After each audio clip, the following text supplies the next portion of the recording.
પાકિસ્તાન અને તેના આતંકવાદીઓ સામે ભારતીય સશસ્ત્ર દળોનું ઓપરેશન સિંદૂર સફળ રહ્યું છે. થોડા જ સમયમાં ભારતીય દળોએ પાકિસ્તાનને ઘૂંટણીએ પાડી દીધું અને પાકિસ્તાને યુદ્ધ વિરામ માટે વિનંતી કરવાનું શરૂ કર્યું. આ પછી બંને વચ્ચે યુદ્ધ વિરામ થયો. આ યુદ્ધ વિરામ વચ્ચે સૂત્રો પાસેથી મહત્વપૂર્ણ માહિતી પ્રકાશમાં આવી છે. મળતી માહિતી મુજબ ભારતના સંરક્ષણ પ્રધાન રાજનાથસિંહ શુક્રવારે વાયુસેનાના ભુજ એરબેઝની મુલાકાત લેશે. જાહેર થયેલી માહિતી અનુસાર ભારતના સંરક્ષણ પ્રધાન રાજનાથસિંહ શુક્રવારે ભુજ પહોંચશે. સંરક્ષણ મંત્રી ભુજ એરબેઝની મુલાકાત લેશે. રાજનાથસિંહનો આ પ્રવાસ 2 દિવસ શુક્રવારે અને શનિવારનો રહેશે. સંરક્ષણ પ્રધાન રાજનાથસિંહ ગુજરાતમાં ભારત પાકિસ્તાન સરહદની મુલાકાત લેશે. લશ્કરી તણાવ દરમિયાન પાકિસ્તાની સેનાને ડ્રોનની મદદથી ભુજને નિશાન બનાવવાનો પ્રયાસ કર્યો હતો. જોકે હવાઈ સંરક્ષણ પ્રણાલીની મદદથી ભારતીય સુરક્ષા દળોએ પાકિસ્તાનના એક પછી એક હુમલાઓને સતત નિષ્ફળ બનાવ્યા. આખરે કોઈ સફળતા ન મળતા અને સતત લશ્કરી નુકસાન જોતા પાકિસ્તાને યુદ્ધ વિરામની અપીલ કરી.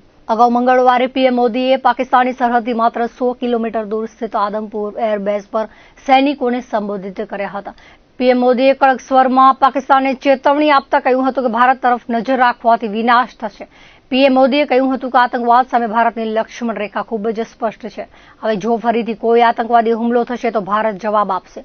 પાકિસ્તાની સેનાએ આદમપુર એરબેઝ અને S-400 મિસાઇલ લોન્ચરને નષ્ટ કરવાનો ખોટો દાવો કર્યો હતો. જોકે પીએમ મોદીએ એરબેઝની મુલાકાત લઈને પાકિસ્તાનના દાવાનો પર્દાફાશ કર્યો હતો.